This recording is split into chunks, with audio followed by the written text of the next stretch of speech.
evening, ladies and gentlemen, and welcome to the Online Darts Fallout Bar as we reach the conclusion of Day 8 of the 2025 Paddy Power World Championships. Dan Simpson here as ever, joined by Mr. Cam McFarlane. Cam, how are you this evening?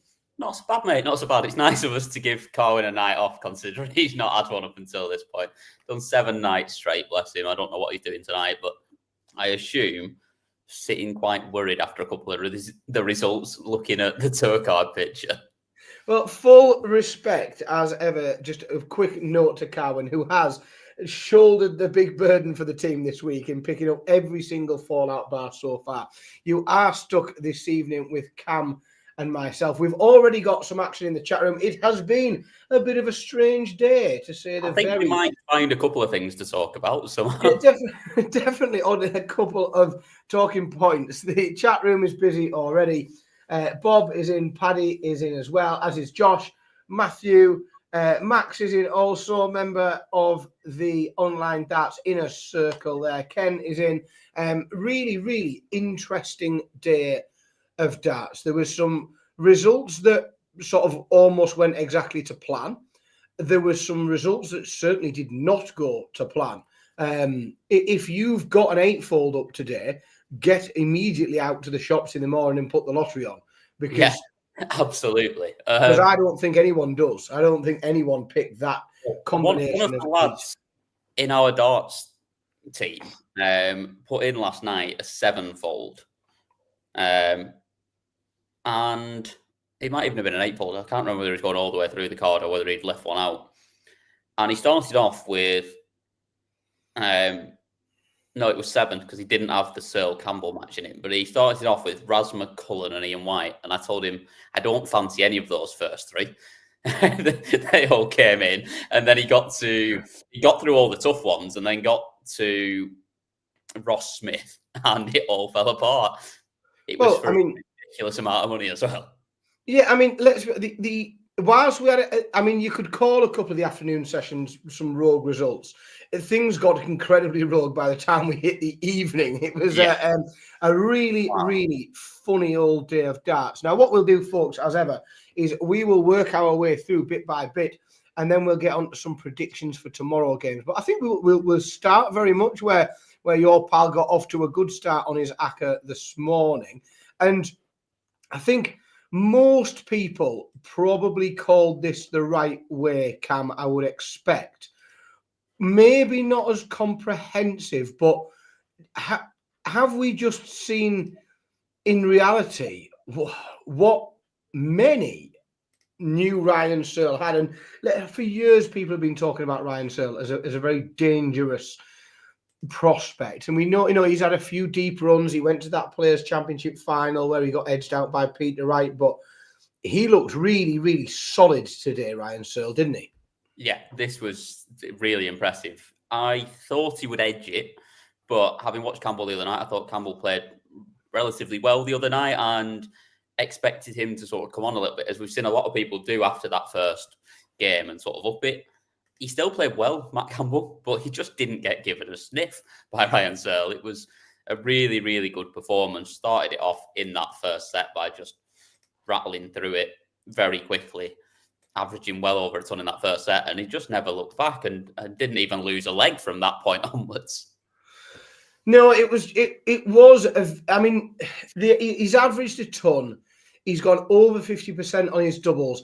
The 164 checkout, it's spectacular to watch, but I think it just summed up a performance where if you come into this tournament as a seed and you know that you're playing a dangerous player who's already been on the stage and got into somewhat of a rhythm and dealt with I don't care who you are, that first entry into the World Championships for that year, getting on the stage and starting to play, it's terrifying. It's got to be. There's pressure involved. There's everything. We've seen pressure come out from all sorts of players. But I just thought it was a really professional performance from Ryan Searle. And he did exactly what lots of seeds would want to do, and many have not so far, as we'll come to.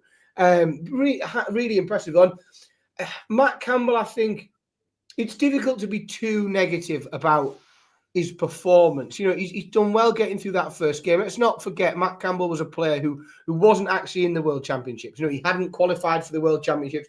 He came through very late in that tour card qualifying event in order to get, and you know, he's turned up, he's played a seed, he's averaged 90, his doubling was bobbins. You know, yeah, let's be honest, yeah, that wasn't good. But he's took 1 out of 13, he's 7% on his doubles.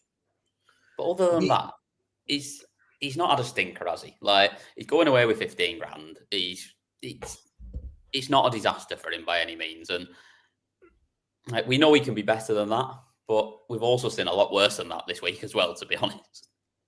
Yeah, and like I said, I do think if you're not, and you know, if you're not there in the World Championships and you do get that last gasp chance that, you know, coming through the tour card qualifier, picking up a win and getting to play a seed is about realistically what you can expect, isn't it? You know, no one, I think, is looking at players coming through those tour card qualifiers and thinking they're going to go and tear it up. Like, he's sort of done what was expected of him, I think, hasn't he?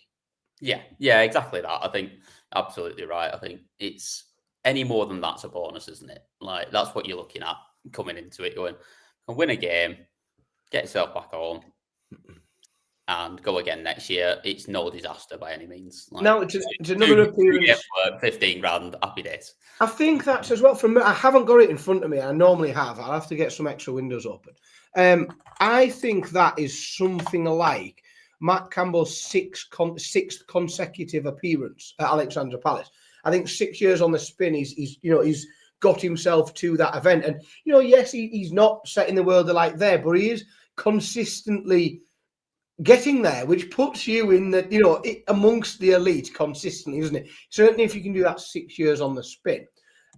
We have got, as ever, we're very lucky. Phil Bowers has been. I mean, well, not everybody wants to speak to him, but as we know, we'll come on to that one. We do have a bit of a clip, but don't forget, folks, we'll show you some clips and some excerpts on the show tonight.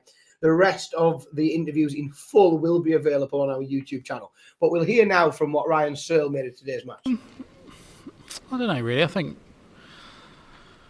the Premier League probably needs a little bit of a shake-up, and I think obviously this season there's going to have to be some new faces in there. You know, the normal faces that fit in the game. You know, they're not playing well enough to be in there. It's just as simple as that, really. Not saying that I should be in over anyone, but you know, if I do well enough in this tournament, you know, maybe make a semi or a final or something, then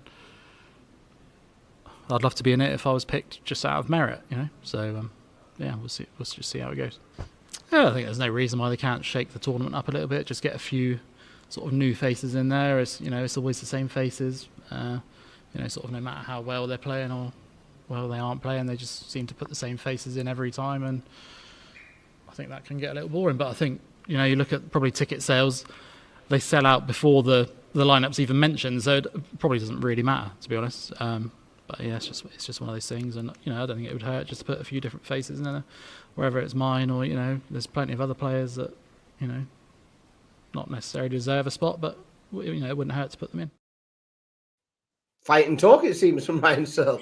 It is, basically, yeah. I'm not saying I should be in, but please put me in. Basically, Yeah. It was essentially the gist of that for a minute going on. Yeah, we've had a lot of that this week. We had it from Dobie yesterday saying that he's not even thinking about the Premier League. He's putting it to the back of his mind by saying that he just wants to keep playing well enough so that they put him in. It sounds like it's at the front of your mind there, to be honest. I think they all are. And I like a bit of honesty and just say that you want to be in there. Like, stop trying to fanny around with it. If you want to be in there, just say you want to be in there. Like, well, let's be honest as well. A couple more wins from Ryan Searle. You know, if Ryan Searle makes a quarter final, then he's going to sit in the order of merit ahead of some very established Premier League players, and it's very difficult, I think, to argue against a player who says, well, I deserve to be there more than him because he's ranked 10 places below me.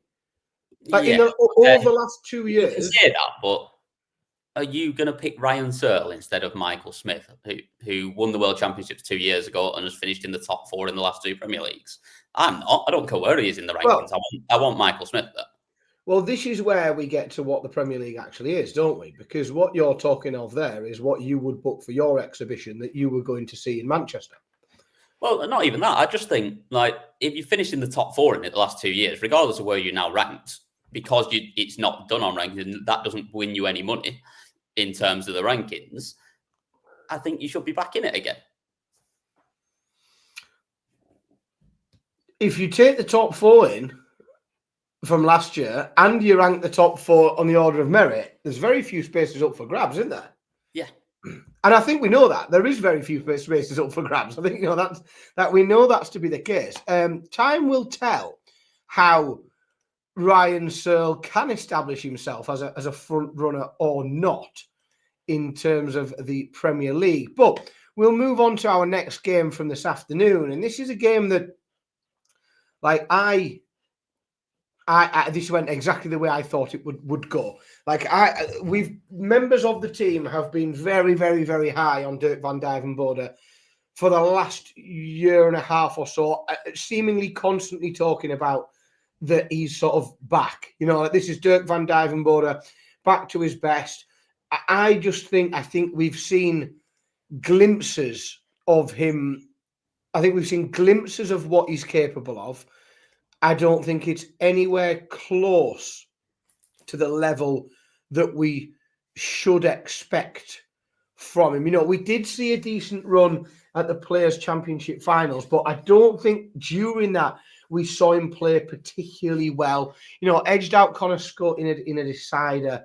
But I think, again, what we've seen, what I think we've seen here from Dirk van Duijvenbode is the very opposite to what we saw from Ryan Searle, is that we've got a seed that's met someone who's already played, already got their confidence up, already become comfortable on that stage, and just couldn't catch up with that quick enough.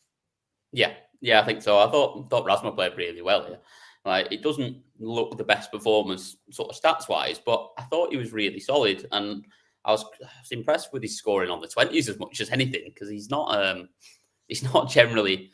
He's a 19s man, like your good self-cam, isn't he? He's a 19s man.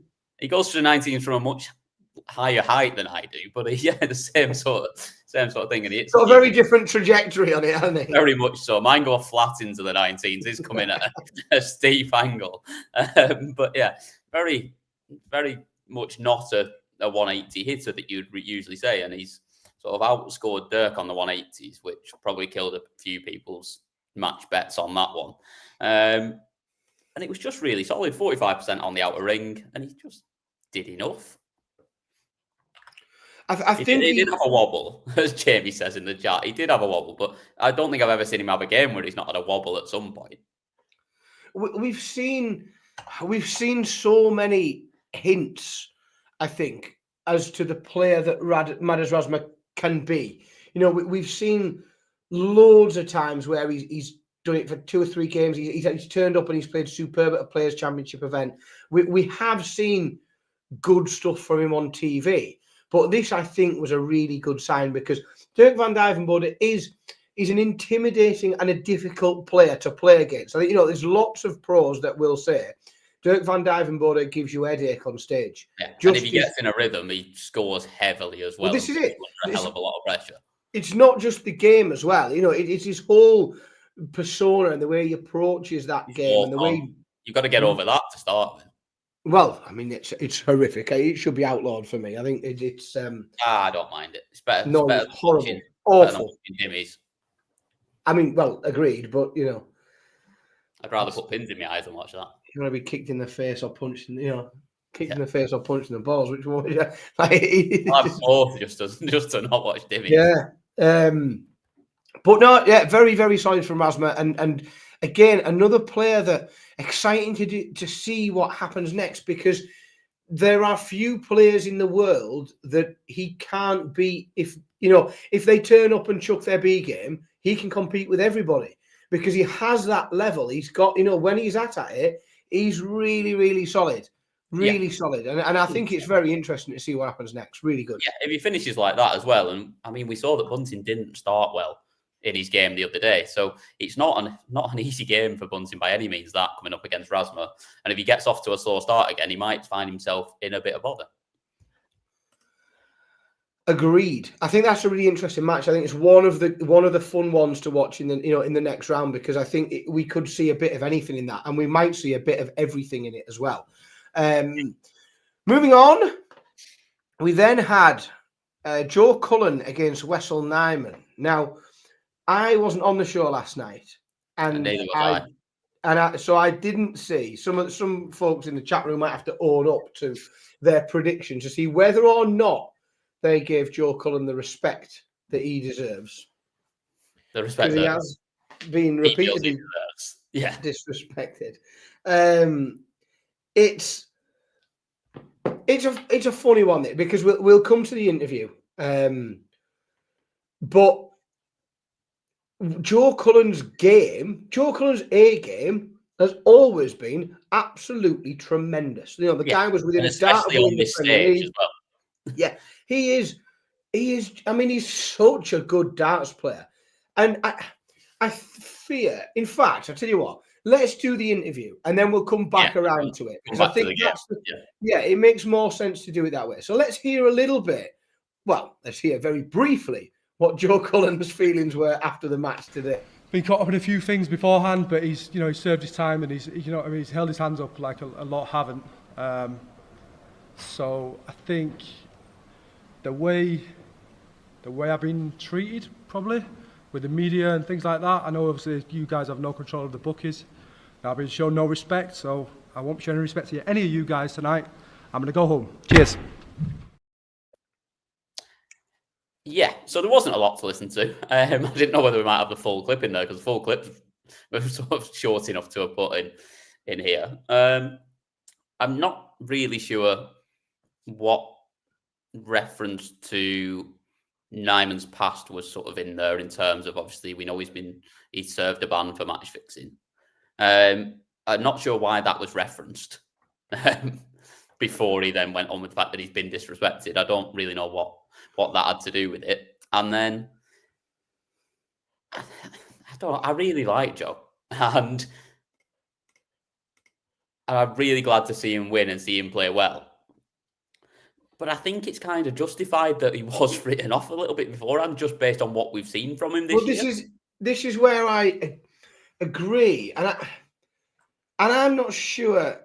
Joe clearly has a view, his own view, of what people think, feel, say about him. Yeah. And that seems to be that people haven't respected what he could do, and whether or not he was good enough to beat Wessel Nyman and et cetera, and that for some time maybe he feels that the media have been pretty negative on his performance. However, I have two points I want to come to on it. I like to think we're quite fair on here, and there's a reason that people have been negative on his performance. Correct. And regardless of what's been going on outside of the sport, which obviously he has a lot going on in the background, which seems to all be good and all be sorted now, which is obviously great to hear as well. But the performances haven't been there, and it's sort of understandable that someone who, yes, okay, didn't win a game at the Slam, but he had the highest ever average in the group stage at it. So it's clear someone playing very good darts as well. Well, he is. I mean, let's be honest. Over the last 12 months, Wessel Nyman has played a lot better darts than Joe Cullen. There are often people in the chat room, far more savvy than I am on referencing statistics, but we see them published regularly as to where these play, what the mean average is, how people, people's general status up and down the rankings. It isn't just prize money, how they're actually playing, how their darts are hitting the board. Now, he's a mile behind where Wessel Nyman's been for the last 12 months. Yeah. However, what I think Joe might be missing, and I think it's a real shame if he is missing this, but I don't know anyone that wasn't absolutely over the moon to see Joe turn up and beat Wessel Nyman 3-0. Everyone that I've spoken to has been like, while the game was going on, the WhatsApp groups are all going mad, and they're like, he's back, Joe's back, and everyone's over the moon with it. Well, that's it, and not only that, yes, he's been miles off Wessel for a long time in terms of, like you say, averages and stats and whatever. Today, he was miles better than him. in every category that you could want to be better than him in. Like, he was absolutely fantastic today. And yes, all right, maybe the bookies had him priced up as a long shot for this game, which for him, he should be looking at that and going, all my mates and everyone that likes me and is backing me just because they like me have made a fucking fortune today because I was a stupid price and I've gone and shown them that I was a stupid price. And he was. But sat there this morning. Also, the media don't set the odds. Like, that's the bookmaker setting them off a lot more statistics than we probably look at. No, but this morning, that did not look like a wacky price this morning. It just didn't. It was justifiable. It just did not. The price this morning, yes, some people have done really well out of it. But, this year, across every event that he's played, if you go all the way through World Championships, UK Open, Match Play, Grand Prix, Europeans, Grand Slam, well, didn't even qualify for the Grand Slam, didn't play in it. Players Championship Finals, out round 1. Masters, second round. Like, out round 1 of the European Championships. He's made 1 quarter final in 12 months. Yeah. It's not disrespect to point that out. Darts is really difficult, because it's very easy to be very honest, and sometimes people don't like it because it's numbers. Everything's recorded very accurately. Yeah. It's not like football or rugby where you can sort of interpret styles of play and you can interpret different things. Even the boxing, like, you can like different things. You like someone. Of course you can. Like, you score a different. Me and you can sit there and score a different. Right, we can't score a different game of darts. Like, it's an absolute. There's no subjectivity to it. And that's where I think, I genuinely think it's a real shame if Joe doesn't feel the love a little bit, because I think he's a really decent bloke from what I know of him. I think everyone that meets him generally thinks that, and the crowd always loves him. The crowd's always on his side. Like, and I'm not having it that even in that media room today, people weren't like very excited to see him win 3-0 and play really well. No, exactly. I think we were all buzzing about it. It's a bit of a funny one. Maybe he just had to get it out of his system. Maybe he just needed. He has had a tough year away from the dartboard as well. Maybe it was the first time he's been up there having that sort of chat on that big stage for a while, and maybe he just needed to have a little bit of a rant. There were some bookmakers that had Wessel Nyman 5th favourite. Yeah. So if you're going up against the 5th favourite for the tournament, you're going to be the underdog unless you're someone in that top 4. Of course you are. Like, this is like, and it, I think it's a bit sad. I think obviously it's going to be slightly different because he's going to turn up against Gerwyn Price. He's going to be a huge crowd favourite because he just is. He's going to come out to Oasis. The crowd are going to boo Gezi Price. He's immediately going to have the crowd in his back pocket, and we'll see what he can do to that. We know he's had a few interactions. No one's going to be writing him off now either because he's played fucking min. Well, exactly. Although he might game second favourite. No, he will do because he's playing Gezi Price. He might not like that. Right, the headline.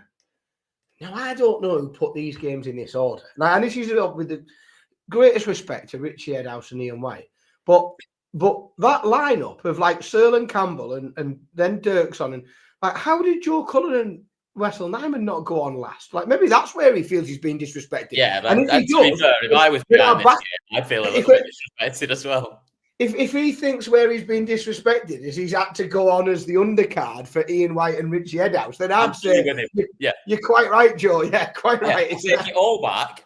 It's absolutely every word I've said. I take it back. Yeah. You should have been on that. Yeah, you've been disrespected. I'll put my hands up on this one. I didn't think there was a cat in hell's chance that, first of all, that Ian White beat Richie Edhouse. And second of all, that he beat him in the manner in which he did. Because this was absolute dominance. And Richie Edhouse has not played well. But Ian White, like, the 118 was perfectly timed.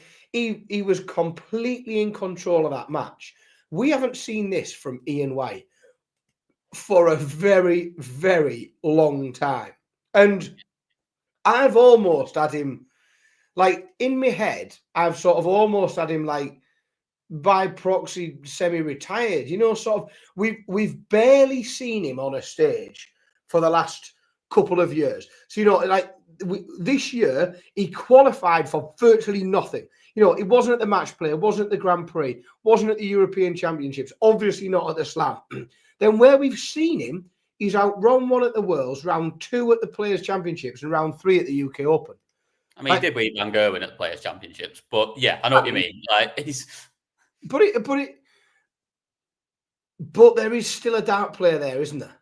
Yeah, clearly, because he's played well today, and sort of if you're probably going to look at the average, and like we all do, because we love a look at an average, even though it doesn't mean a lot of the time. And at less than 90, you're going to go, oh, it's another crap game that sort of just muddled their way through, and one of them's won because he was a bit better on the outer ring. But actually, he was god-awful first set. Like, he was properly rubbish. And from that point onwards, he played really, really well. And I would imagine it's probably about mid-90s his average from that point onwards. Yeah. So it was a really impressive performance from there. It took him a while to get going, which I think was probably partly due to the fact he's not played yet when he was meant to play on Friday. So it's tough to come into it a little bit cold when you're. Well, is it normally these unseeded players have warmed up a bit, haven't they? You know, they've had a game to get themselves. We've seen everyone improve. Sort of most of the, well, not everyone, but a lot of them have all improved after playing on there already, and he's not had that opportunity. He's had to go in there straight in there, and he's not got a great record at the Worlds as it is. So I was really impressed with this against someone that we know is final in 2014. I know, but I think that's the only time that he's got past the second round, isn't it? Yeah, he has not had a great deal of luck in the World Championships. Nor has he, certainly in recent years, nor has he had a great deal of luck anywhere. Like, it's essentially the last 3 years of his record is a great big list of DNQs who wasn't there. I was slightly surprised that he was still 57th in the world, to be honest. I thought he'd have dropped lower than that. Yeah, it's remarkable, really, when you look at some of the players that have dropped lower than that seem to be on the radar more as being on television and getting to Euro Tour events. But, yes, he's beaten Michael Van Gerwen. But if I remember rightly, he beat Michael Van Gerwen. Well, I think Michael Van Gerwen very much beat Michael Van Gerwen that day. I do. I think Ian White was just really a passenger in what went on there. I think Michael Van Gerwen got on the stage and beat Michael Van Gerwen, and Ian White watched it happen. Shout from Ken in the chat here. I wonder what return would be back to every outsider. You would definitely be up comfortably, I would say. So. You certainly would, and you're about to get further and further up because as we move into the evening session, hang on, let me just double check. We have got Ian White as well. Yeah, we've got Ian White. They're just in a funny order tonight. We've got. Yeah, it did this to me on Friday night. And then I have to try and work out what's today and what's another. And if you haven't done it for a few days, you don't recognise the old one. Right. Let's see what Ian White made of it all. Listen, it's a big hype at the moment, isn't it? You know what I mean? He's a good lad, but you've got to look at it. We've got the best world champion going at the moment. Luke Humphries is just unbelievable. You know what I mean? He's a top man. You've got Michael Van Gerwen, who's number 2. These lads aren't going to give it up. You know what I mean? So, yeah, it doesn't matter how much, Luke Littler can do. He's got to knock these boys off the perch and everything. And at the end of the day, they are top players. And, Luke Humphries is our champion, and that's it. You might want to refer to the rankings, Ian. Yeah. We haven't got. He's in talking about. Don't forget, Little, you've got Michael Van Gerwen in number 2. You haven't, son. You haven't. Not right now. Not before the tournament. Yes. You have not, because it's. I mean, it's an interesting one, that next one, isn't it? Because again, I dread to think what the odds will be on that. They'll be a mile away. The game will be. I can tell you right now. Go on. Title sponsor, Paddy Power. What have Paddy got it at? Hang on a second. Well, I can tell you that they've got Ian White at 12-1. Fucking hell. Yeah, I don't know what Littler is. I'm looking at it on on flash score, so it's not actually showing me the other side of it. It just says 0 to 1, so that tells you it's sort of beyond the realms of processing what Littler's actually at. Yeah. We can't actually work out what that would be. Yeah, hang on. Let me go on to Paddy Power, and I'll tell you. Yeah. Exactly. Let's be honest, it's gonna be slim, but I think that game is... So actually, it's 25 to 1 on. Fuck off! Like, it gets silly odds.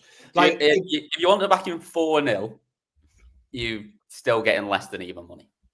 Shit off! No, genuinely.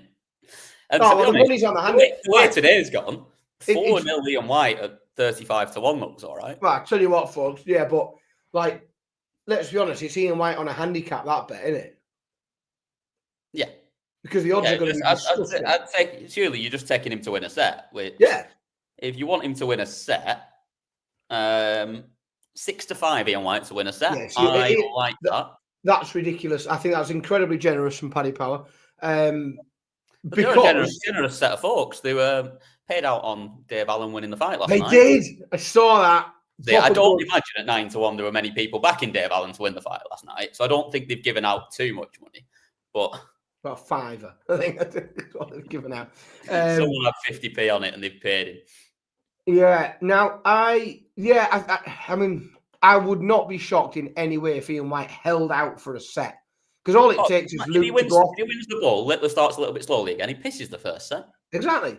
Yeah, I think that's great odds. That 6 to 5 for one set. That's an absolute belter. Just James has just said there. Yeah, total sets over 4.5. This is the thing I've noticed with Paddy Power this week. If you are backing on the handicap or backing on number of sets or that sort of thing, and you're backing essentially the same thing by backing that, check around between the different markets for it, because there have been different prices and you get slightly better by either backing you need to score or the if like on some of the 3-0s, like you'd be getting better money back in the handicap than back in the 3-0 correct score, even though it's the same. So yeah, double check which one you're backing just before you back it, just to make sure you get the best value. Yes, and then send the bit in the middle, which is essentially profit you wouldn't have made and Cam has just made you, to us. Yeah, and we will spend it well, very wisely. On Guinness. Yeah, exactly. my right. I could probably do with a few extra quid for it. Yeah. Knowing how much I like to see. We move in to the evening. Excuse me, we move into the evening. I am really struggling my voice completely. So when I woke up this morning, I had no voice at all. I've been pummeling in these special honey and herbal things to try and open things up, but I am still struggling. You're not sounding too bad, to be fair. It's nice to have you back on, though, because I've had to pretend to be you a couple of times this week, and I don't know whether you've been catching up on watching it, but I've basically just been putting a piece of paper on my head so that you couldn't see me.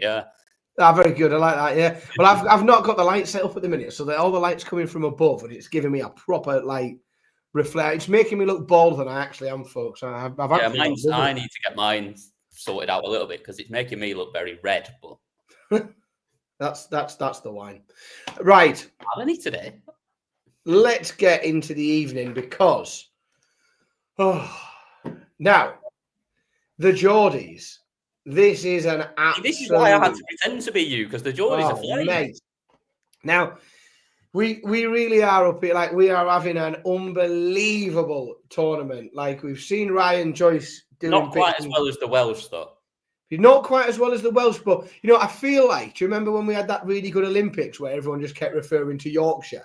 Like, this World Championships, it could be just like Wales and the North East, and I'm glad it's not Yorkshire, anyway. That's all I can say. No, it's not today. No, not at the minute. But, again, Callan Rydz he's had a really... he's had a mixed bag, but it hasn't been that varied, to be honest. It's been poor. Callan knows it. He's expressed it. He's been visibly and physically frustrated by it. We've seen him hoying things around. We've seen darts cases go the distance. We've seen things getting chucked around and punched and booted across the room. But He's very much like me when it goes wrong. I cannot express to you how deeply, deeply happy I am to see. So happy. Not just to like again, it's not just to see Callan Rydz winning, but like winning 2 matches on the bounce at the World Championships without dropping a set. Like he's won 3-0, 3-0. And again, today, like the opening game was a bit of a funny one because against Romeo, Callan, even in shit form, still comes in the favourite, which I think that's got to be difficult if you've had the year that Callan's had, is to have played as bad as he has. He's like the opposite of Joe Cullen, isn't it? Like he's an absolute stinker, but people still picked him to win that match and all thought he was going to get through it. It seems like he's done it. It's a release. And then he's turned up, and I did, like, I'll be honest with you, I did not think that he was going to get past Martin Schindler as comfortable as he did. You know, Martin Schindler, the number 1 player in Germany, you know, he's established himself as that in that German number 1 spot. We've seen absolutely brilliant things from him this year on the Euro Tour. He's played brilliant, and I don't think I didn't speak to anyone that picked Callan to win this. But by God, what a performance again. Right, really good again. And couple balls. I think, for me, yes, it's great to see him winning matches. And it's great to see him playing well again. But I couldn't really give a shit about that. What I care about is the fact that he looks happy up there. He looks like he wants to be there. He looks comfortable and calm and looks like he's enjoying himself. And that's the biggest thing for me because go back a couple of months, he was not at all. Like, there were a couple of things he put on Instagram after he finished games where he didn't sound like he wanted to come back and play ever again. And now he seems like he's really enjoying it again. And that's the biggest thing for me. Like, the wins are great, but seeing him happy and enjoying himself again is when we're going to then see the best of him going forward. And that's what we're desperate for, because he's such that a few years ago when he made that semi-final of the match play, and it was just like, but he just looked so. I spoke to him out the back, literally out the back of the Winter Gardens, and he just seemed like he didn't have a care in the world. Yeah, like he was supremely comfortable. It was all just happening for him, and it's just not where he's been for the last 18 months, 2 years. No, it's not. And imagine losing someone as talented and as good as he is, but also as a really good character that he is as well. That but I think want to see doing well.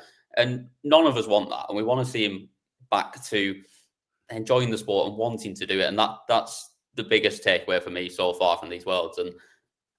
And just the added bonus to it is that he's playing well and he can knock Dimmy out next round, which would be even better. Well, we'll come to him in a little bit. Let's first, though, see if Callan Rydz agrees. And let's see what Callan said when he spoke to Phil at the venue a little earlier today. Listen, and what, and if my game turns up, I can mix it with everyone. So, listen, once I come back after Christmas, if I don't have too many pigs and blankets, I should be all right. Like you've seen it yourself, I've averaged 110 on Euro tours, 107 last time out. When it's going well, it's going well. I was nervy today, because I knew I hadn't beat him. But I knew if I was going to beat him anyway, it would be here. And it's like I said, he can beat us another 55 times next year. If I play him again here and I beat him here, it rewrites all the wrongs. I think it's such a positive attitude that the way that righting wrongs. I think he knows that he's had a rough old year of it, and he's had some hidings that, like, and let's be honest, he's had some hidings off players that have no right beating him the way they have in the last while. Well, like he says, he's never beat Martin Schindler. Like, that's a mental stat. Like, it's ridiculous. Like, why would he have not? Schindler. He was off it. It wasn't a good day from him, but wasn't at it enough, and he made sure that he didn't get dragged into that and didn't make a mess of it. Well, that's the thing. He didn't get dragged along with it. He didn't start faffing around himself. He didn't. Martin Schindler's that good that, like, yes, Martin Schindler faffed around on the doubles, but he only got so many attempts at him. And if Callan wasn't at it in the way that he was, Martin would have had twice as many darts at doubles. And he takes a couple, and then all of a sudden he starts banging them all in. Correct. But best thing about that interview, no talk of the Premier League, talk of pigs in blankets. More of that, please. More pigs in blankets talk, please. Yeah, we love them up less here. Premier League, more pigs in blankets. Right, folks. If Madders Rasma, Joe Cullen, Ian White and Callan Rydz hadn't already fucked your eightfold, then, I mean, still, you need your head testing if you had all of them. But Like, this surely, not just Paulo Nebrida beating Ross Smith, because Ross Smith is Ross Smith. 6-1 shot, this was, by the way.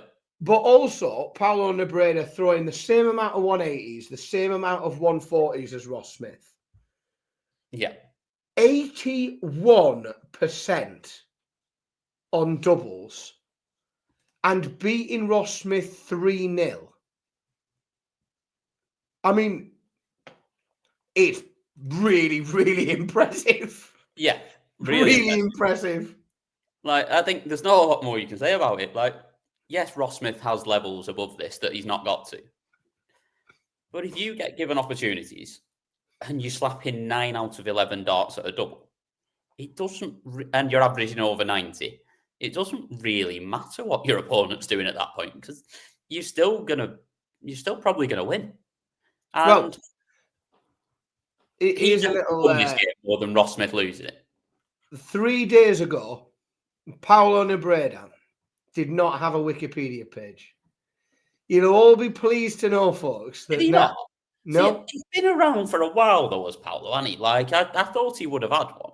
He has, but he didn't have his Wikipedia page didn't exist until It didn't go to anywhere. Yeah, he was a blank link. There was a handful of players. He's played in the last 2 Worlds before this. I thought someone would have dropped him in there at some point anyway, just as in like never won a game, did he? By Simon Whitlock last year, like never won a game. Never, out in the first round both times. But like wow, did he turn up? And we've said it for so long on every stream that we've done. We've said it on the live lounge. We've said it loads when we predicted what this Asian tour has needed for such a long time is a player just to kick on, to get past that first win, to pick up 2 wins, to pick up 2 wins and then play another big name. And again, respect to Ross Smith, he is a big name. But, once you get 2 or 3 wins into this tournament, you have the potential to bump into a huge name. Paulo Nebrida must have walked off today thinking, I'm about to play a world champion. And we'll come to that in a moment. But Paulo Nebrida, I just think this is huge for Asian darts. It genuinely is absolutely massive for Asian darts for him to come through. I am fascinated. I find his throw unbelievably watchable. There was parts of it where he literally, first of all, there's the little knee raise action, which we love from Lawrence Ilagan, and it's almost like it's a very elegant way of getting to the off. But then he's got this pause where every single part of his body seems to completely freeze. Yeah. And then the dart just goes. I think it's amazing to watch. And then when it's not quite lined right, if he has a wild dart, he sort of stalks left and right up the hockey. I find him, he's a brilliant watch, isn't he? Eyeing up like which way is going to be best. Not just like, I'm just going to move this way and throw it. No, it's not. It's like he's throwing it as like a hunter and then stalks it. Yeah, it's really fun, to be honest. I think it's very, very fun to watch. And we'll have a chat in a bit, but we all thought at the time, let's be honest, well, he's going to bump into Gary Anderson and then Gary will do him in. Yep. Well, he's not going to do now. And he's not going to do now. I'll tell you who's starting to get worried about it as well. He's a certain Robert Owen that we thought had taken his chance and secured his tour card. Well, he has not. he hasn't now. Because we now have. Well, we'll go on to the next game now. We've kind of said everything we were going to say on there. I think what we haven't done, and again, I'm just going to drag us back very slightly, because unfortunate, I just still don't think Ross Smith. Doubles let him down. Yeah. And he wasn't Ross Smith in terms of Ross Smith should have turned up today as the seed, being who he is, and he's averaged 89. Yeah. Not good enough. Like He's it's just, and he knows that. Underperformed. He's underperformed Ross Smith, and Paulo Nebrida has taken full advantage of an underperforming Ross Smith. Now, I was about to say, Paulo Nebrida beating Ross Smith 3-0 has surely got to be the biggest upset and the biggest surprise of the World Championships. Well, I don't know. We already had Michael Smith go on Friday. Oh yeah, but he went out to the bloke that pushed him to the brink last year, didn't he? I don't know. And he also went out 3-2. So yeah, 3-0. Okay, I'll give you that. Go on. You can have that. To see Gary Anderson, who, let's be honest, so many people picked him to be a fan. Certainly with this draw, like with the way that these brackets have worked out, the fact that we've got both Lukes in the same half of the draw, so we know we can't have a Humphreys Littler final. So many people had Gary in the final, or a semi-final at least, and he's just been turned over, hasn't he? Yeah. Well, we said completely turned over. We said it the other day. Like, I think Jeffrey de Graaf just likes pissing people off. I genuinely think that's what he wants to do, because we all fell in love with Rashad Sweetin the other day. Like, he became everyone's new favourite player immediately, and Jeffrey played too well and beat him. And then he's rocked up and played everyone's favourite player, Gary Anderson, tonight, and he's played too well and beat him. I think he just wants to be a prick. I agree, but it's working. Yeah, and it's absolutely fantastic for him. It is working unbelievable now. But like in terms of the numbers, I mean, the 120, like, you know, when he's doing those things, you think, by God, he's a good watch. We talked about Nebrida on the doubles, like 9 out of 12, 75%. And if you want, if you want a reference point to say, like, that's not my Gary Anderson. Like I was watching this with Billy tonight, and obviously him being only 9, like he doesn't have a lot of history of darts behind him. And I was having to almost say, like, that's not my Gary Anderson. Like 15% at doubles at the World Championships. That's not Gary Anderson from a good number of years ago, I'd say. Yeah, probably like pushing sort of 12, 13 years ago. Yeah, you might have watched that and go, yeah, it's kind of a Gary Anderson performance. And he does do that now and then. And I thought when the 1-2-1 went, I genuinely thought that's all he needs. That's the turning point. I thought that's all he needs. That 1-2-1 is the turning point. He'll be straight back at it like immediately. And it was literally just like the ghost of Gary Anderson pass just popped in for a second. Yeah. Hoyd a 1-2-1 and then fucked straight back off again. Because it was like 15% on your doubles isn't winning anything. I think it's about as bad as we've seen from anyone. Yeah, other than, well, we had 7% earlier from Matt Campbell, and we had someone had 8% the other day. Someone else was absolutely but also they haven't had, like Gary's had, 20 darts at double. No, like Matt Campbell, I think he had 7%, but I think he got 1 from 7. Yeah. So like he's only the other night. Someone the other night had like 22 darts at double, and I'd hit like 1 or 2. I think someone was really bad. But again, what we're now doing is, and we've slipped into it almost, which is very strange. We've slipped into comparing Gary Anderson with the very worst players at this tournament. Yeah, which is weird. Basically, what's happened, isn't it? And that's literally what we're fighting. We are literally scraping the balance of 94 people. Is there one maybe that's not as bad? Right, it's not done as bad as that. It's not as bad as someone that a lot of people were tipping to go very, very deep in this tournament, if not win it, and has been one of the best players on tour all year. Well, this is like this is the thing with Gary, isn't it? Because there's been so much conversation. Like, how many videos and how many Gary Anderson videos have we watched in the last month or two where he talked about the Premier League? People have asked him questions of the Premier League. And I know we got on some Premier League stuff early, but realistically, last year, right, he's done a semi-final at the Slam. This year gone. He's done a semi-final at the Slam, quarterfinals at the European Championships. Not a lot more on telly. No. for Gary Anderson. There are some players around that you might go, 6th round of the UK Open, 4th round of the World. Like, yeah, great. That's not what you expect from Gary Anderson. It's also not what you expect of a player that every interview they do, they're talking about the Premier League. Yeah.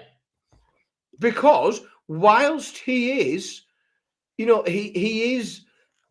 Well, he's been very good on tour. We've seen good numbers from Gary Anderson. Oh, the running average for the year, I think he had the highest all year. Yeah, but he's sitting 12th in the world. Yeah. He's very unlikely to remain there because there's the chase impact behind him. Running in behind him at the minute where he sits in 12th, you've still got. Probably not the best example in the next in Peter Wright, but Dobie, Vandenberg, Searle, Josh Rock, Gilding, Cullen, that's the chase impact behind it. They're also a good few wins back from him as well at this point.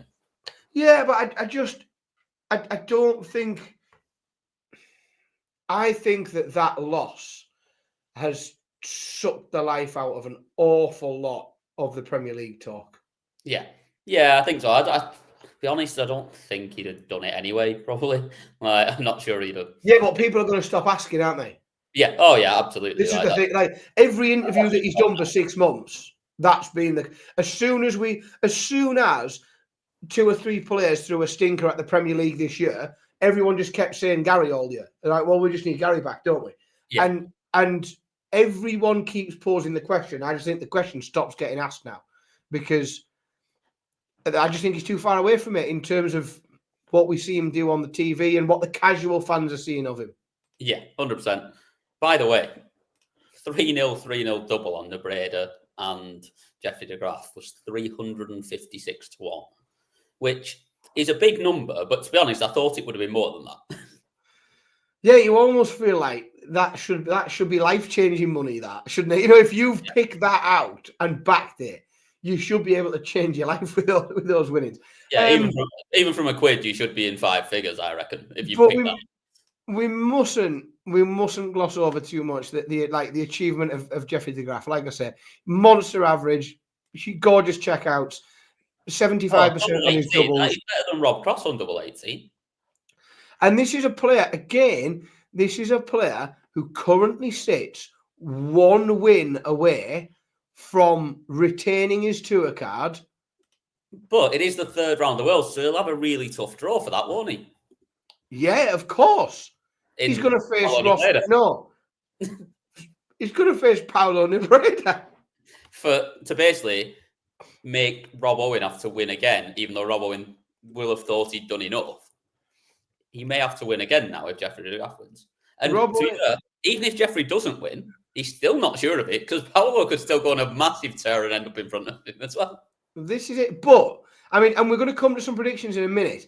Rob Owen plays the winner of Dave Chisnall and Ricky Evans, which could just be a game of who has the catastrophe first, couldn't it? They're both prone to a catastrophe.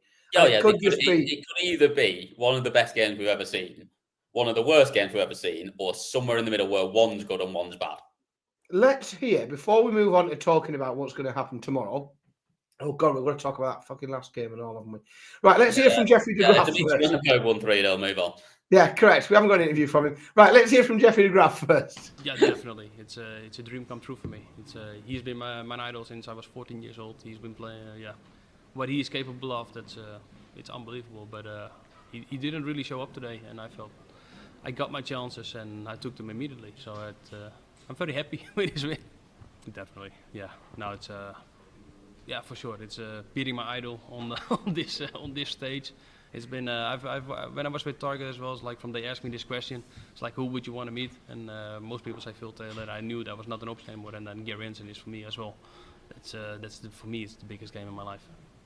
Well, even I didn't expect to win. so I felt this one: play your own game, make it a match, and hopefully it's going to be tight. But I'm very happy that it didn't become tight because I'm not sure if I would have got it over the line then. Strong Swedish accent, as always.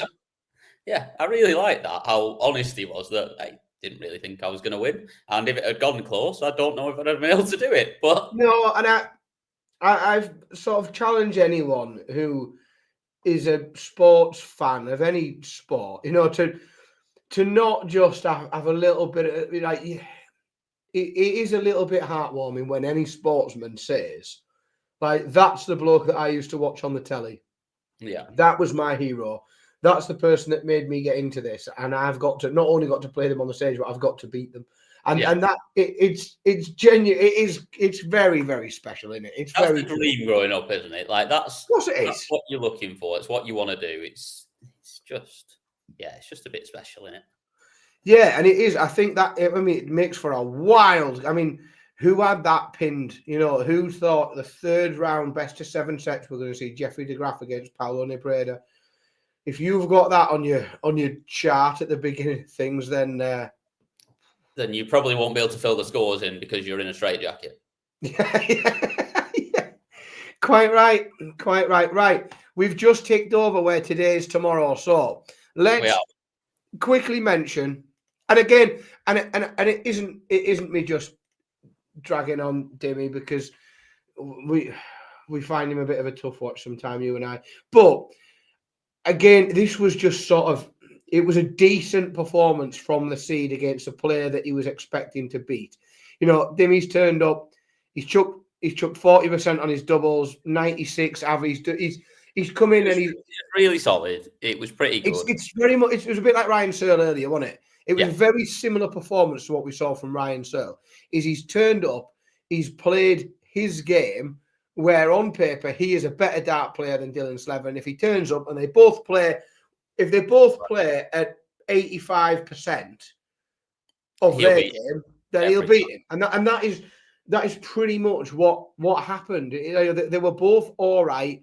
Dimmy's the better player, and therefore what I will say, and the credit I will give him is he's had it tougher than Ryan Searle, because he's had to win a deciding leg in every set to win 3-0.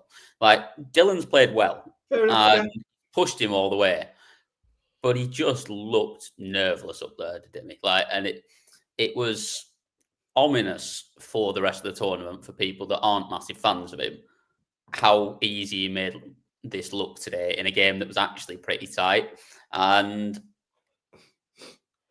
he actually wasn't the worst watch today. We played at a decent pace as well. And he didn't look rattled at any point either, did he? And he did, you're right. He played at a reasonably watchable pace. He made it a fairly watchable game.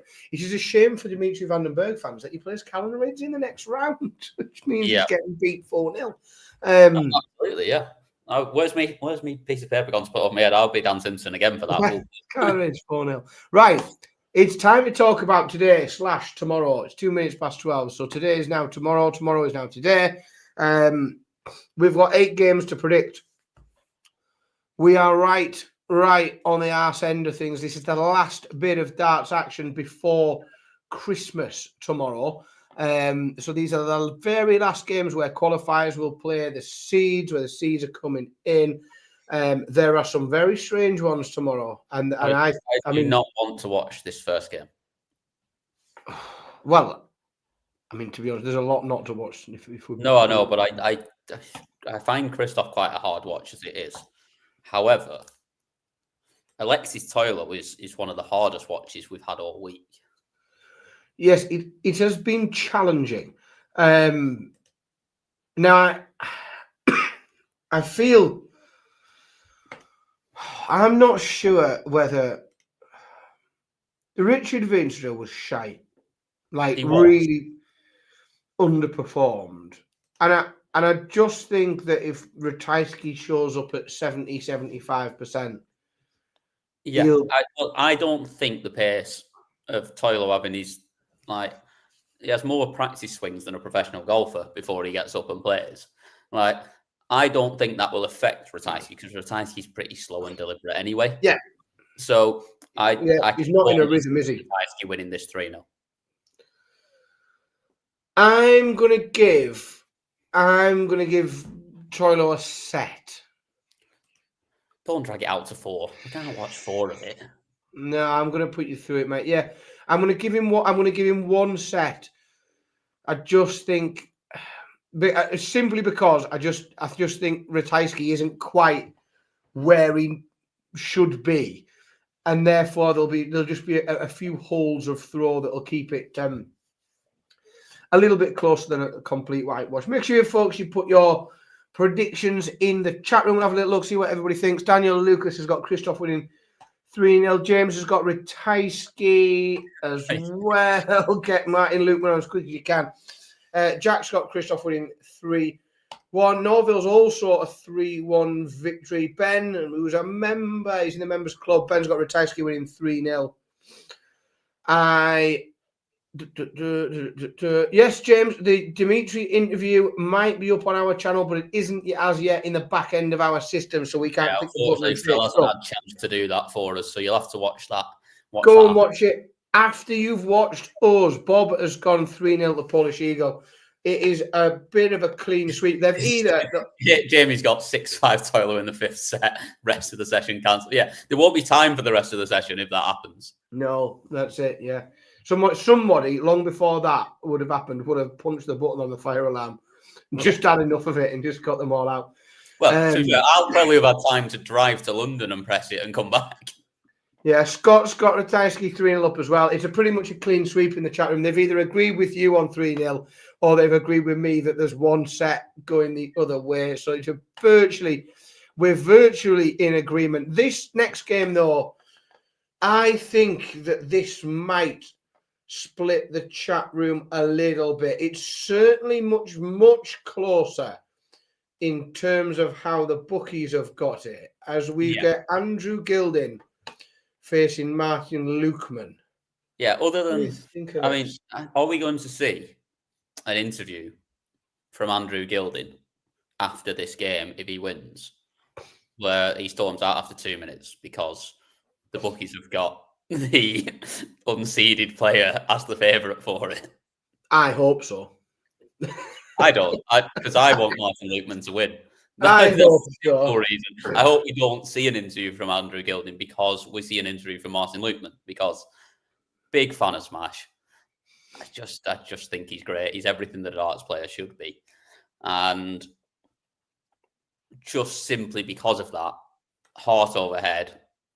And actually, I don't even think it's that much heart overhead. I think he's playing better than Gilding is at the moment as well. I think that Smash wins this one and wins it 3-1.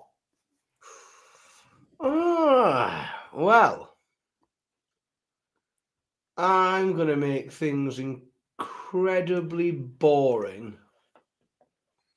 No, that's the first game's going to do that. Yeah. I'm going to have to agree. I have to agree. I have to agree. That's what I had in my head all along. I think Martin Lukeman is the favourite. Andrew Gilding, while we've seen good things from him elsewhere, this is a man who won the UK Open, quarter-finalist at the match play, quarter-finalist at the Grand Prix. But the Alexandra Palace stage has never been a friend. No. To Andrew Gilding. The best he has ever done is the second round. Yeah. Excuse me. If he beats Martin Lukeman tomorrow, that'll be his greatest ever achievement at Alexandra Palace. I just can't see it happening. And I can't see anything other than a 3-1 as well. I'm afraid. I'm going to have to just agree with you straight up. I think that's where it goes. Bob has gone 3-2 to Lukeman. Jamie's got it 3-1. Ben has got it 3-1 to Lukeman. Dan Lucas is going Goldfinger 3-2. I did think we might split the chat room a little bit with this one. Jack's gone 3-1 Gilding with tight sets. Scott's Lukeman 3-1. Dan Valentine's gone Gilding 3-1. Michael's gone Gilding 3-1. Yeah, I think the bookies have got it tight. They do have Lukeman as a favourite, but they have it as a tight one. Yeah. But I also think this quarter can properly be got at as well. We know that the winner of this plays Nathan Aspinall. Nathan's unpredictable at the moment, I think. Sorry? He's unpredictable, mate. No, I know that's the equivalent of you telling me that. No. I know it's the equivalent of you telling me that Chris Dobie isn't very good at darts, but he's called the Fallout Bar. We nearly had one then. Yeah, well, it's going to be a tough one, I think. I know that because at Online Darts, we are essentially Team Martin Lukeman. You know, we are. Online Darts is the Martin Lukeman unofficial fan club. I think that for the fallout ahead of that game, I'm unavailable. Yeah, I think it's going to be a troubling evening for you watching those two players play each other. If that's the case, if Martin Lukeman comes through that match tomorrow against Andrew Gilding, and then we've got back-to-back. Whilst the Welsh are taking over the 2025 PDC Darts World Championships, we've got again a player that many might have not predicted to get to this stage. Reese Griffin takes on Josh Rock. We've seen an awful lot of upsets, Cam. Are we going to see another one when Reese Griffin and Josh Rock meet? I don't know. If you'd asked me that before the first round, I'd have told you no. Yep. But Agreed. I was impressed with Reese Griffin the other day. His scoring power was excellent. And he rattled through a 3-0, 9 legs to 4 against Karol Sedlacek, who's a good player, very, very good player. Wasn't at his best, but still, I thought it was really solid from Reese Griffin. And I think he can trouble Josh Rock, but I don't think he can quite beat him. And I think it's 3-1 to Rock, but I think we see all, if not most, if not all of the sets go 3-2 as well. I think it's a little bit closer, but with the same result. I think it's a 3-2. Just because I think Reese Griffin will benefit from having already been on that stage and having just played, just experienced it, took the edge off the nerves and that anticipation and just that feeling of going out there and the crowd being all wild, and it's a special venue. It's the World Championships, and Josh Rock is so at it on stage, and it's quite chaotic and it's incredibly intense. And I think that combination might just mean that Reese can hold out a few sets. I think a couple of sets where Reese has got the darts, he'll just manage to hold his throw. But I just think Josh Rock will have too much. I've got it as a 3-2 victory. Daniel Valentine's got Rock winning 3. I tell you what, it's a lot wider than I think. Yeah, everyone else has got it quite wide. But no 3-0. Dan Lucas has got 3-0. Bob has got a 3-0 to Rocky. Jack's got Rock winning 3-0 as well, as has James, as has Norville. Scott's with you on a 3-1. But then Michael as well and Jamie. Jamie's got 3, but he's got it as all 3-2s. He thinks it's relatively close in terms of how close a 3-0 can be. Yeah, Ben's got 3-0 as well. Pretty much on there. Might as well go out in the afternoon. To be fair, I am doing my work starts at 1 o'clock tomorrow, so I am going to be non-verbal by the time that the evening session starts. I'm at work tomorrow. I'm working till 12 o'clock, and then we're straight out. It seemed a waste of a day's holiday just to go in the Monday when 99% of our organisation is off, so I can probably just get an awful lot of work done. I'll be left in peace. I'll probably get to. It'll be one of my most productive days of the year. And if you do it till 12 o'clock and then straight out on the hill, so I will be an absolute nightmare tomorrow. If you thought the opener was a tough watch, you're in for a shock when we get to the headline. I genuinely think that they won't have got everyone out of the building by the time the evening people start coming in. It's going to be tight, the game will still be going on. It's going to be tight. They desperately need some 3-0s tomorrow. Otherwise, they're going to get them. No, I don't think they'll get them either. I do not think you're going to get them. What do you think of this one? I don't know. I'm a little bit torn on this one into what I think is going to happen. I know what I want to see. Just, why do you think? You know how sometimes, when you buy your tickets for Ali Pali a year in advance, right? Yeah. Imagine sitting on those tickets for a year, looking at the draw, looking at which session you're going to, and looking at these 4 games. Well, we've just been having that conversation in our sort of lads chat about them extending it to 128 next year. And my mate said, so is that still going to mean the same format as this, where you start off with a round 2 game at the end of every session? Or could you end up with like 4 round 1s? And I was like, just imagine sitting on it for the year. Like going, lads, we'll on to the darts. Like, yeah, who's headlining our session? Like MVG, Littler, like Gary Anderson. Like, no, it's Jim Long against like Alexis Toilo. It's like the headlining game in round 1 because you've got 4 round 1s. Like, it's not. Yeah. And I don't know if that's what will happen. I assume they'll try and still keep it to the same format next year. Do we think then that the recent Grand Slam semi-finalist, Sir Michael of Mansel, is going to be able to dispatch the Ferret, or will sanity just prevail tomorrow and the Ferret bashes him up 3-0? I think he's able to, and I think if he plays well, he's able to. But I thought he played shit the other night. Like, there were an awful lot of very bad darts, and he just got lucky that Goto just couldn't hit a barn door. And I don't think that the Ferret has that sort of game in him. I think even when he doesn't play so well, he's still really steady. And I think he wins 3-1. Mansel wins the first set and then gets railroaded from there. Tell you what, there are people in the chat room, right, who are predicting Mickey Mansell to beat Johnny Clayton tomorrow. Now, imagine going back in a time machine to 2022. You know, when Johnny Clayton's made like 5 semi-finals and a final. Yeah, even back further than that. Like, even like, when was it, 21 that he won the Slam? Or was it but imagine going back to your past self, going back to 2022 and just saying, 2 years' time, I'm going to predict a world championship match where my prediction... 1-year-old Mickey Mansell is going to be that Mickey Mansell will beat Johnny Clayton 3-1. Like, imagine what you'd think of, like, as someone 2 years ago hearing that would be a sane and reasonable thing to say. Yeah.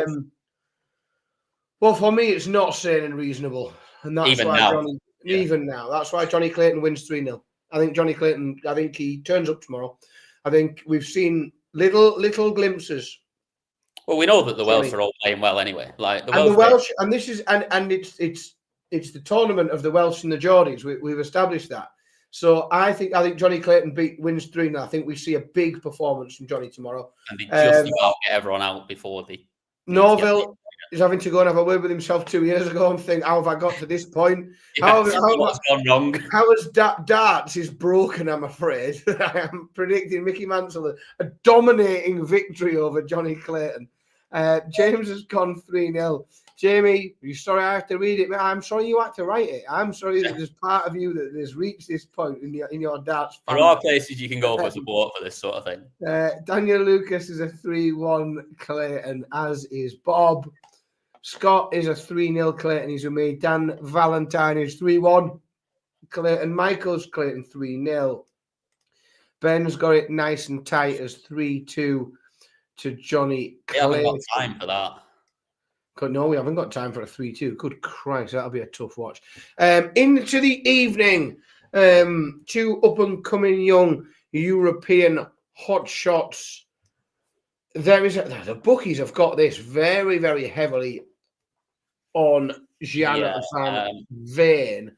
Do you think they're wrong? Do you think it's just as wide as they're making out? Oh, they're absolutely wrong. It is not as wide as they're making out. That may well still be the way that it goes, but there isn't that much in it between these two. Right? And if Ricardo's at it, which we know he's got levels he can go through, and that he can seriously up the levels, having already played on the stage as well, I think I like the upset just at the odds. Right? And I'm going 3-2 Petresco just based on the fact that I think 5-2 is too big of a price. I think that's silly. I think 5-2 is too. I agree with you. Like, I think it's a lot tighter than 5-2. I have been toying with picking Petresco. I really have. I think the value's there in terms of having a bet. and if I was to put money on it, I'd probably pick him. Yeah. Not trying to make it a fiscally fruitful endeavour and just picking what I think is going to happen. I think the most likely outcome is Jan van Veen wins. I think Petrescu. I think they're both prone to a wobble. Yeah. On a stage. I think both of them are prone to a wobble on a big stage. That's what I think. Petrescu had a little bit of a wobble against Zong in the first round, which makes I think they're both have one again. He's less likely to have one again, and Jan's not played on there yet. That's what I mean. But I also think that Jan's got more experience playing through it. And getting up 10 for plus 1.5, by the way. That's the bet. That's it. That's where it is, because it's a 3-2. For me, it's a 3-2 Jan van Veen. I could toss the coin and it going the other way. That's the bet. Is essentially the 3-2 victory either way, isn't it? That's what it is. Yeah. Let's have a little look in the chat room, see if there is split where we are. Bob's gone 3-1 Van Veen. So is Jack. So is Daniel Lucas. So is James. We've got some Petrescu love in there. Michael Mine's gone 3-2. He's with you. Norville's 3-2 Van Veen with some big averages. Jamie has gone Jan van Veen 3-2. I love a good detailed prediction. This is what we want. More of that. That's right. Yeah. There's loads of you that have put predictions in today where you haven't put a score and they ain't getting to the screen. We're not even acknowledging them unless you commit. But if you commit to having even a fifth set score as well, we like that. It's like telling me that Luke's going to win the championship, isn't it? It's bollocks. You're backing too many horses. Yeah. Paddy has gone 3-0 to Ricardo Petrescu. James is calling that out exactly like we said. Petrescu plus 1.5, 11 to 10. Very, very interesting price that is. Dan Valentine has gone 3-2. I think that was pretty much 50-50, which shows you that the plus 1.5 is the value. That's the one. Do you know what? This next game is a game that I'm actually really looking forward to. I like this. I really, really like this game. I find something incredibly watchable about Florian Hempel. I love him. I think he's been. I think he's a brilliant watch. I think he's a really entertaining player. I think everything about the way that he is on stage, the way he throws his darts. I think it's and Daryl Gurney's Daryl Gurney. But we just do not know what we're going to get here, do we? From Daryl, no. I don't think. No, we've seen promising signs of late, though. Yeah, he's definitely playing better, 100%. But I'm not sure he's playing well enough yet to beat Florian Hempel, who played very well the other night, scores heavily, so can put you under a lot of pressure as well. And already played on the stage. We'll come on a little bit for already having played on the stage. I think he beats Daryl Gurney, and I think he beats him 3-1.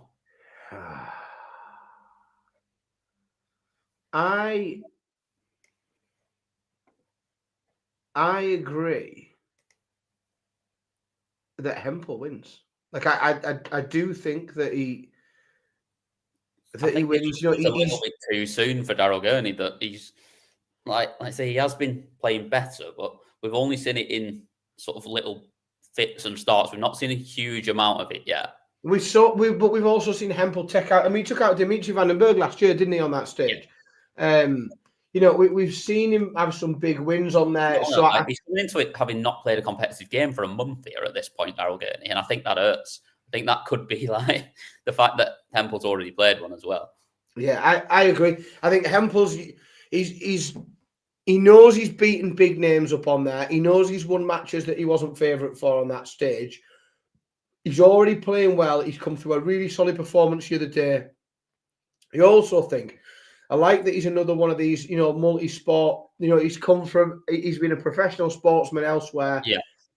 He's a proper competitor. He wants to win and he wants to win matches and he competes at a very good level in a very good way.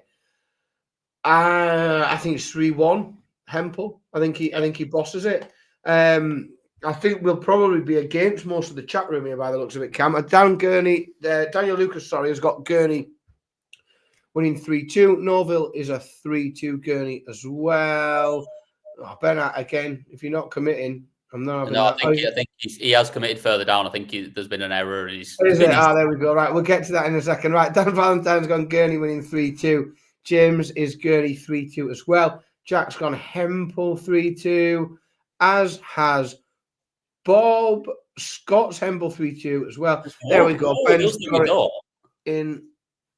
They're all. I tell you what, there's a lot of Hempel love in here. Yeah. 3-1, Michael. Paddy. Either way, you're not getting on the screen for that. Does not get on the screen.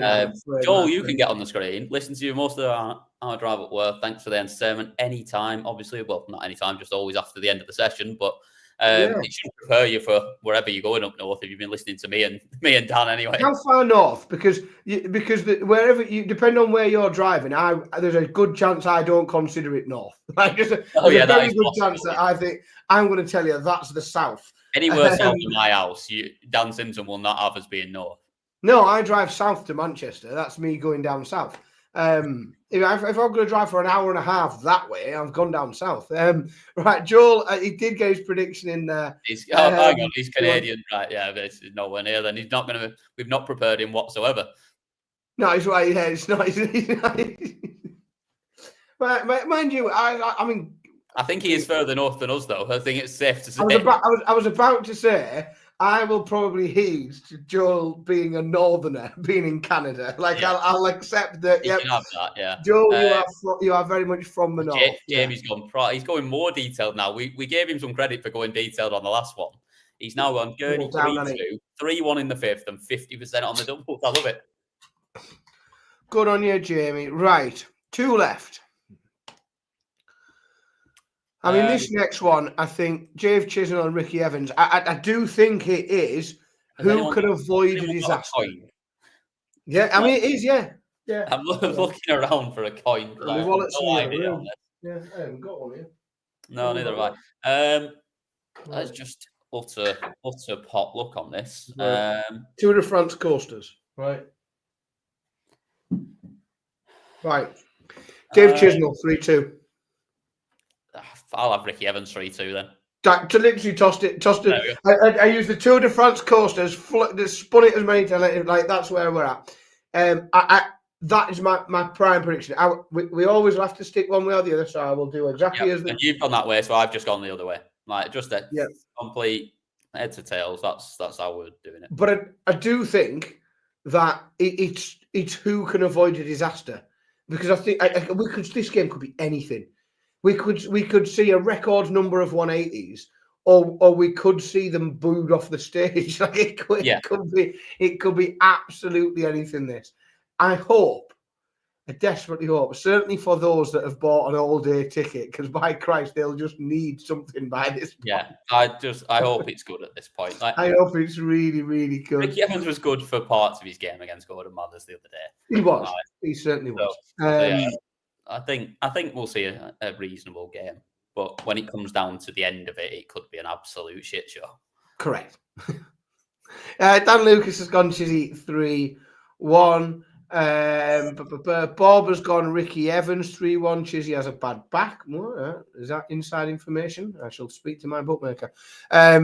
Jamie has gone Chizzy 3-0. Standard well. Joel's gone Chizzy with a 3-1. Michael's gone Chizzy 3-2. Ben has gone 3-1. I tell you what, they are. I think everyone's picking Chizzy in the chat room. I don't think I have seen a Ricky Evans pick in there yet. James has gone really bold with. You've took it. Oh, there we go. 5 180s, 4 140s, 21 tons, and a 3-1 win. We've started something here, haven't we? I should contact my bookmaker, James, and see what we can get that priced up at. What odds? Get that on a what odds, Paddy?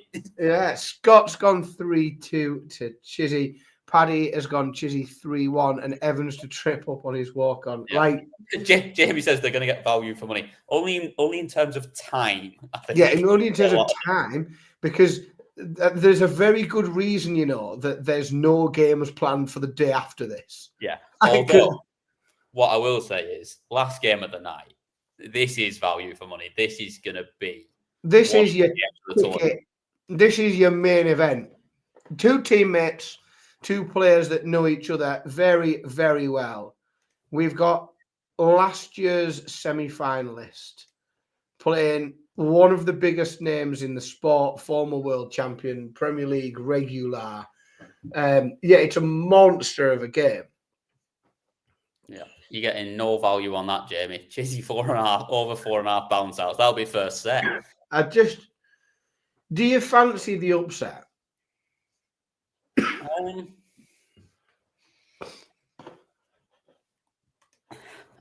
do a little bit. Really? I don't know. He played him, didn't he? When did he play him? He played him.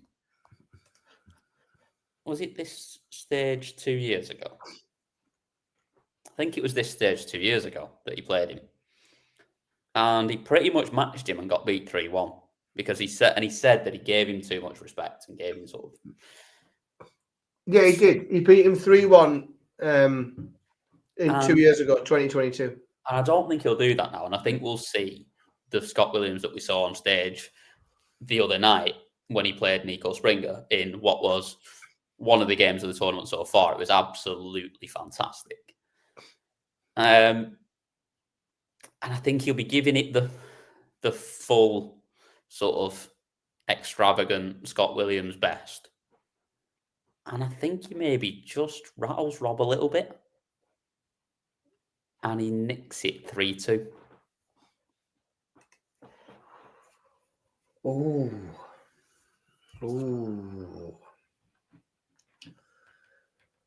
I disagree.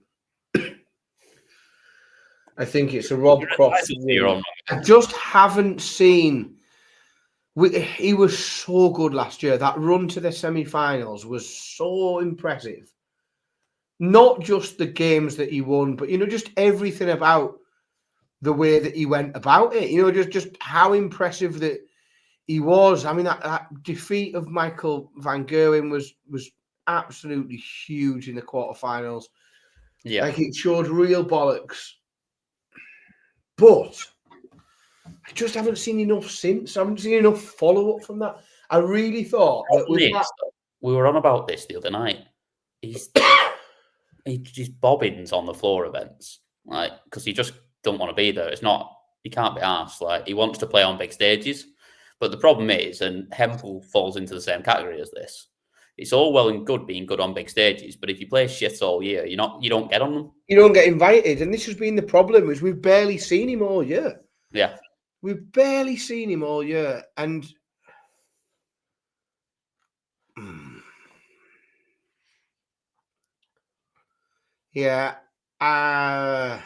Rob Cross 3-1. I think he just bosses him. I think it's Daddy's in charge. It's one of those. I've gone 3-2 Williams, but if it was 3-1 Cross, I would not be shocked. That's where I think it's at. Let's have a little look, see what the guys in the chat room think. Daniel Lucas has gone with the Cross 3-1 victory. Norville has gone. Well, I mean, I tell you what, just utter levels of detail that we've gone probably too far with it now. I was going to say we need to get some sort of ticker across. Williams misses a ball for the first set, whilst Cross takes out 1-1-6. Cross wins the next 6 legs on the bounce. Only manages 1-1-8 in the whole match. Stand up if you love the dance. Right, I was with it fully until stand up if you love the dance. I would be told what to do. No, Cam and I, if you've ever been to a darts event with us, and I hope you do at some point, you'll see us. We travel around and we get to places and come and say hello when we're there. But we refuse to have to collude in the illusion we have somehow to do something to show that we love darts. Yeah. It's been that screen they've got at the back of the room in the Alexandra Palace with the advertising on it that then obviously flicks.